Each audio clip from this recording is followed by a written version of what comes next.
Su-27 വിമാനം Ukraine വ്യോമസേനയിലെ വളരെ പ്രധാനപ്പെട്ട സ്ഥാനം വഹിച്ച ഒന്ന്. നമ്മൾ പലപ്പോഴും ഇതിനെക്കുറിച്ച് ധാരാളം സംസാരിച്ചിട്ടുണ്ട്.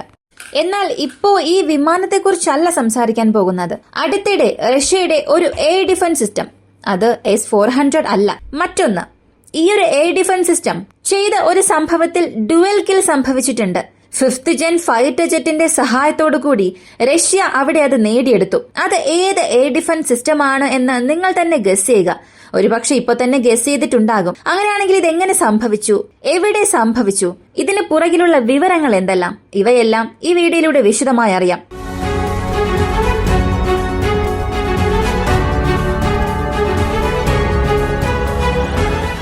റഷ്യ ഉക്രൈൻ യുദ്ധത്തിൽ ഉക്രൈന് ഒരു അപ്പർ ഹാൻഡ് നൽകുക, അതും നാറ്റോ നിർമ്മിച്ച ആയുധങ്ങളും നാറ്റോയുടെ ബോംബുകളും കൊണ്ടുവന്ന് റഷ്യൻ പൊസിഷൻസിൽ ഇടുന്നതിൽ വളരെ പ്രധാനപ്പെട്ട സ്ഥാനം വഹിച്ചിരിക്കുന്നത് Su-27 ആണ്. അതേസമയം വളരെ സേഫസ്റ്റ് ഡിസ്റ്റൻസിൽ നിന്ന് റഷ്യൻ സൈനികർ ഗ്യാദർ ചെയ്യുന്ന സ്ഥലങ്ങളെ ലക്ഷ്യം വെച്ച് ആക്രമിക്കാൻ ആവശ്യമായ ആയുധങ്ങൾ നൽകുന്ന ഒരു രാജ്യം ഫ്രാൻസ് ആണ്. ഇങ്ങനെയുള്ള ഫ്രാൻസിന്റെ ഒരു ഉൽപാദനമാണ് ഹാമർ ASM. ഇത് പ്രത്യേകം 2 കാറ്റഗറിയായി തിരിക്കാം. ഇത് എന്താണെന്ന് ചോദിച്ചാൽ റഷ്യയുടെ UMPC kit, universal guide and corruption system model. ഇതുപോലെ ഫ്രാൻസ് നിർമ്മിച്ച ഒരു ഗ്ലൈഡ് ബോംബ് കാറ്റഗറിയാണ് ഇത്. ഇതിന് പ്രത്യേകം ബോംബുകളുമുണ്ട്. അതേസമയം അൺഗൈഡഡ് ബോംബ്സ് 100, 250, മാക്സിമം 500 കിലോഗ്രാം ഭാരം വരെയുള്ള ആയുധങ്ങൾ ഈ ഒരു ഗൈഡിംഗ് കിറ്റിലൂടെ കൊണ്ടുപോകാനും സാധിക്കും. ഈ ആയുധങ്ങൾ ഉപയോഗിച്ച് ഇത്രയും കാലം ഉക്രൈൻ റഷ്യൻ പൊസിഷൻസിൽ മഴ പോലെ ബോംബുകൾ വർഷിച്ചുകൊണ്ടിരുന്നു. ഈ ഒരു ആയുധത്തിന്റെ മറ്റൊരു മികച്ച കാര്യം, ലോകത്തിലെ നിരവധി രാജ്യങ്ങളിൽ, മാലി, ലിബിയ, ഇപ്പൊ ഉക്രൈൻ, ഇങ്ങനെ പല രാജ്യങ്ങളിൽ ഈ ഒരു ആയുധം തന്റെ ജോലി നിറവേറ്റിയിട്ടുണ്ട്, അതിന്റെ കഴിവ് തെളിയിച്ചിട്ടുണ്ട്. എന്തിന്, ഇന്ത്യ പോലും 2020 ഒരു അടിയന്തര സാഹചര്യത്തിൽ ഫ്രാൻസിൽ നിന്നും ഇങ്ങനെ ഒരു ആയുധങ്ങൾ വാങ്ങണമെന്ന തീരുമാനത്തിൽ ഇങ്ങനെ ആയുധങ്ങൾ കൂടുതലായി വാങ്ങിയിട്ടുണ്ടായിരുന്നു. അങ്ങനെ ഈ ബോംബുകളെ വെച്ചുകൊണ്ട് ഉക്രൈൻ റഷ്യൻ പൊസിഷൻസിൽ ഒരുപാട് മികച്ച കാര്യങ്ങൾ ചെയ്തു. എന്നാൽ ഇതിപ്പോ മാറാൻ തുടങ്ങിയിട്ടുണ്ട്, അതും ഡുവൽ കില്ല് വഴി. ഇത് കൃത്യം എവിടെ നടന്നു എന്ന് ചോദിച്ചാൽ ഒഗ്ലോഡോർ പ്രദേശത്തുള്ള ക്രോസ്റ്റോൺ ടോർണോവിക, ഈ ഒരു പ്രവശ്യയിലാണ് സംഭവിച്ചത്. Su-27 ഫ്രണ്ട് ലൈനിൽ നിന്നും വെറും 35-40 കിലോമീറ്റർ ദൂരത്തിൽ ഈ ഒരു ഷൂട്ടൌൺ നടത്തി. ഈ ഷൂട്ടൌണിൽ Su-27 മിസൈൽ ലോഞ്ച് ചെയ്തു.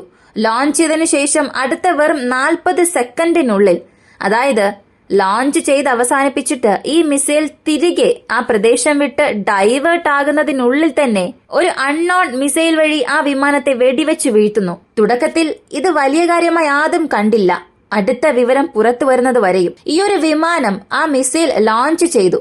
അങ്ങനെ ലോഞ്ച് ചെയ്ത് അവസാനിച്ചതിനു ശേഷം ആ മിസൈലിന് എന്ത് സംഭവിച്ചു എന്ന ചോദ്യം വരാം. ആ മിസൈലിനെ എയർ ഡിഫൻസ് സിസ്റ്റം ബാറ്ററിയിലുള്ള മിസൈൽ കാണും ഇന്റർസെപ്റ്റ് ചെയ്തിട്ടുണ്ട്. അപ്പോ ആദ്യം ലോഞ്ച് പ്ലാറ്റ്ഫോം നശിപ്പിച്ചതിന് ശേഷമാണ് ലോഞ്ച് ചെയ്ത വിമാനത്തെ നശിപ്പിച്ചത്. ഇതിനെ 2 രീതിയിൽ നമുക്ക് കാണാൻ സാധിക്കും. ഒന്നാമത്തേത്, എയർ ഡിഫൻസ് സിസ്റ്റത്തിന്റെ സഹായത്തോടുകൂടി മാത്രം ഈ ഒരു സംഭവം നടന്നിരിക്കാനുള്ള സാധ്യത തീർച്ചയായും ഇല്ല. അതിനുള്ള കാരണം എന്താണെന്ന് ചോദിച്ചാൽ, ഇത് നടന്നിരിക്കുന്നത് ഫ്രണ്ട് ലൈനിൽ നിന്നും വളരെ വളരെ അടുത്താണ്. അതായത് 30 കിലോമീറ്റർ മുതൽ 40 കിലോമീറ്റർ ദൂരത്തിലാണ്, ഈ ദൂരപരിധിക്കുള്ളിലാണ് വെടിവയ്പ് നടന്നത്. അതും ഈ വിമാനത്തെ വെടിവെച്ച് വീഴ്ത്തിയ ഉയരം എന്നത് ഏകദേശം 5000 മീറ്ററിലധികമാണ്. ഇത് സത്യത്തിൽ നോർമൽ ഗ്ലൈഡ് ബോംബ്സ് ലോഞ്ച് ചെയ്യുന്ന ഡിസ്റ്റൻസിനെക്കാട്ടിലും കുറവാണ്. അതിനുള്ള പ്രധാനപ്പെട്ട കാരണം, റഷ്യയുടെ UMPC കിറ്റ് പോലെ ഹൈ ആൾട്ടിറ്റ്യൂഡിൽ നിന്നും ഇതിനെ ലോഞ്ച് ചെയ്യേണ്ട ആവശ്യമേ ഇല്ല. ഇതിൽ ആ കിറ്റിൽ തന്നെ പ്രത്യേക റോക്കറ്റ് മോട്ടോഴ്സ് ഉണ്ടാകും. വളരെ ലോ ആൾട്ടിറ്റ്യൂഡിൽ നിന്നുകൊണ്ട് തന്നെ വിമാനങ്ങൾക്ക് ബോംബ് റിലീസ് ചെയ്യാൻ സാധിക്കും. അങ്ങനെ ബോംബുകൾ റിലീസ് ചെയ്താൽ റോക്കറ്റ് മോട്ടോഴ്സ് ഇഗ്നൈറ്റ് ആയി അത് ഉയരത്തിലേക്ക് കൊണ്ടുപോകും. അങ്ങനെ കൊണ്ടുപോയതിനു ശേഷമാണ് അത് ഗ്ലൈഡ് ചെയ്യാൻ തുടങ്ങുന്നത്. റഷ്യയുടെ ഗ്ലൈഡ് ബോംബ്സ് ഇങ്ങനെയല്ല. എന്നാൽ ഫ്രാൻസിന്റെ ഹാമർ എന്നത് റോക്കറ്റ് മോട്ടോഴ്സ് ഉപയോഗിച്ച് അത് ഹൈ ആൾട്ടിറ്റ്യൂഡിൽ ചെന്നിട്ട് അതിനുശേഷം ബോംബ് റിലീസ് ചെയ്യുന്ന ഒരു സംവിധാനമുള്ളതാണ്. അപ്പോ ഇത്രത്തോളം ഉയരത്തിലുണ്ടെങ്കിൽ S-400 വെച്ച് ഇന്റർസെപ്റ്റ് ചെയ്തിരിക്കണം.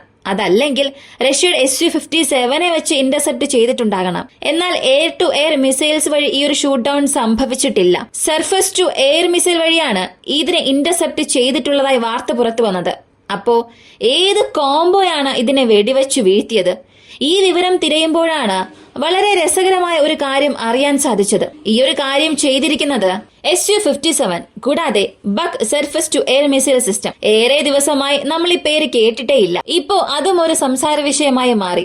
ഈ ബക്ക് എയർ ഡിഫൻസ് സിസ്റ്റത്തെ സംബന്ധിച്ചിടത്തോളം ഒരു മീഡിയം റേഞ്ച് അല്ലെങ്കിൽ short to medium range air defence system എന്ന് പറയാം. ലയേർഡ് എയർ ഡിഫൻസ് സിസ്റ്റത്തിൽ, അതായത് പല അടുക്കുകളുള്ള വ്യോമ പ്രതിരോധ സംവിധാനങ്ങളിൽ ഫംഗ്ഷന് മുൻപുള്ള ഒരു മിസൈൽ കൂടാതെ വിമാന വിരുദ്ധ സംവിധാനം എന്ന് പറയാം. ഈ ഷൂട്ട് ഡൗൺ സംഭവിച്ചിരിക്കുന്നത് SU-57 റഡാർസിലൂടെയും ബക്കിന്റെ എയർ ഡിഫൻസ് സിസ്റ്റവും വിമാനങ്ങളെ പിക്ക് ചെയ്തു. എന്നാൽ വളരെ ലോങ് റേഞ്ചിലായിരുന്നതുകൊണ്ട് അതിന്റെ എൻഗേജ്മെന്റിന്റെ പ്രോബബിലിറ്റി മുഴുവനായും കുറഞ്ഞതിനു ശേഷം തൊട്ടടുത്തുള്ള 3000-5000 അടി ഉയരത്തിൽ പറന്നുകൊണ്ടിരിക്കുന്ന ഈ ഒരു വിമാനത്തെ ബക്ക് ഉപയോഗിച്ച് വെടിവെച്ച് വീഴ്ത്തി. അപ്പൊ എന്തുകൊണ്ട് ഈ ഒരു വിമാനം വരുന്നുവെന്നുള്ളത് മുൻകൂട്ടി എയർ ഡിഫൻസ് സിസ്റ്റത്തിന് മനസ്സിലായില്ല?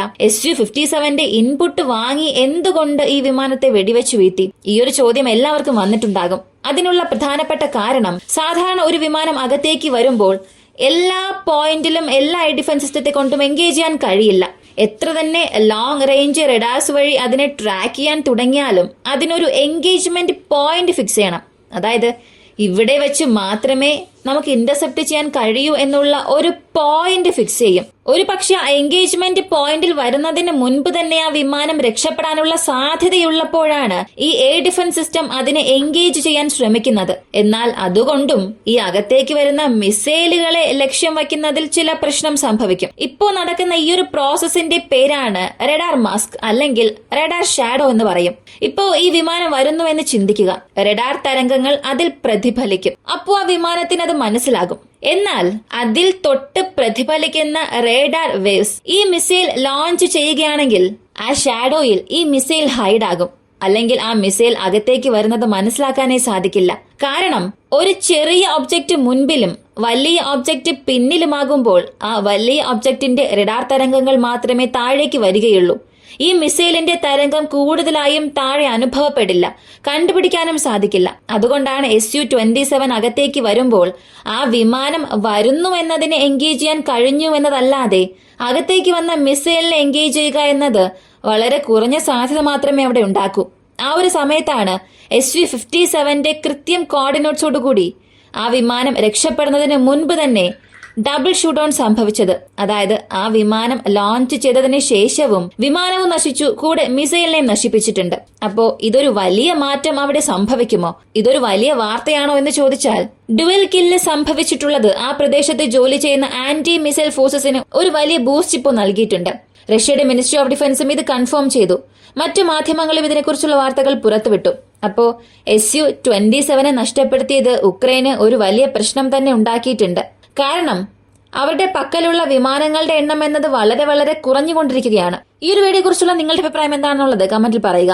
ഇങ്ങനെയുള്ള വീഡിയോസ് കാണാൻ താല്പര്യമുള്ളവരാണ് നിങ്ങളെങ്കിൽ ഇപ്പോൾ തന്നെ നമ്മുടെ ചാനൽ സബ്സ്ക്രൈബ് ചെയ്യുക.